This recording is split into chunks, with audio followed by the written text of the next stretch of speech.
Sweden আসলাম পিচ্চি হেলাল কিংবা সুব্রত বাইন, যাদের নাম শুনলেই আতঙ্কে কাঁপত ৯০ দশকের ঢাকার অলিগলি, যাদের নির্মমতা বর্বরতার চিহ্ন হয়তো আজও শরীরে বয়ে বেড়াচ্ছেন অনেকেই।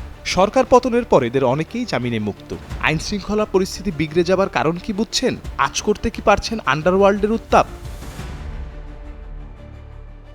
৫ আগস্ট ছাত্র জনতার অভ্যুত্থানে সরকার পতনের পর শীর্ষ সন্ত্রাসী সুইডেন আসলাম, কিলার আব্বাস, পিচ্চি হেলাল, ক্যাপ্টেন ইমন, ফ্রিডম রাসু সহ একাধিক শীর্ষ সন্ত্রাসীর জামিনের যেন হিড়িক লেগে যায়। একসময় ঢাকার আন্ডারওয়ার্ল্ড নিয়ন্ত্রণ করা এসব সন্ত্রাসী জামিনে মুক্ত হয়েই ফিরেছেন তাদের স্বরূপে।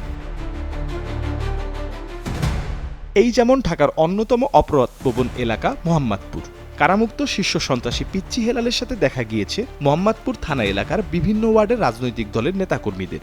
ছিনতাই, দখলদারি ও চাঁদাবাজিতে অতিষ্ঠ হয়ে এলাকার বাসিন্দারা নেমেছেন রাজপথে। তাতেও মিলছে না প্রতিকার। আইন শৃঙ্খলা বাহিনীর দুর্বলতার সুযোগ নিয়ে সক্রিয় হয়েছে আন্ডারওয়ার্ল্ডের সদস্যরা, বলছেন স্থানীয়রা।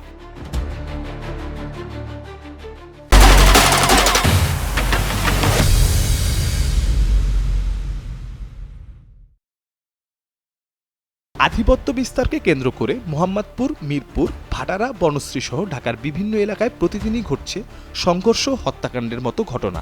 গেল এক সপ্তাহে মোহাম্মদপুর এলাকায় অন্তত ৭টি হত্যাকাণ্ডের ঘটনা ঘটেছে। সবশেষ মোহাম্মদপুরের রায়ের বাজার এলাকায় জোড়া খুনের ঘটনায় পৃথক দুটি মামলায় আসামি করা হয়েছে শীর্ষ সন্ত্রাসী পিচ্চি হেলালকে। অপরদিকে থেমে নেই পতিত স্বৈরাচারের দোসররাও। গাজীপুরের সাবেক মেয়র জাহাঙ্গীরকে একটি সামাজিক যোগাযোগ মাধ্যমে ভয়ঙ্কর বার্তা দিতে দেখা যায়, যেখানে তিনি ঢাকার মানুষের রাতের ঘুম কেড়ে নেবার ধৃষ্টতাও দেখান।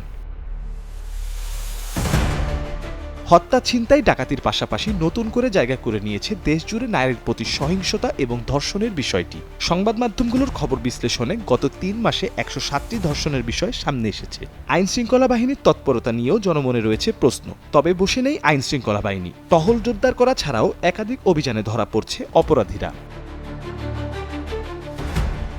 ২০২৪-এর গণ অভ্যুত্থানের পর শিক্ষার্থীরা তাদের কথাগুলো জানিয়ে দিয়েছে দেয়ালে দেয়ালে, যেখানে সন্ত্রাস, চাঁদাবাজ, দখলদারিত্বমুক্ত বাংলাদেশের প্রত্যয় তাদের। দেশের বর্তমান পরিস্থিতি মোকাবেলায় রাজনৈতিক ঐক্যের কথা বলছেন কেউ কেউ, তবে দেখা যাচ্ছে না তার ছিটে ফোটাও।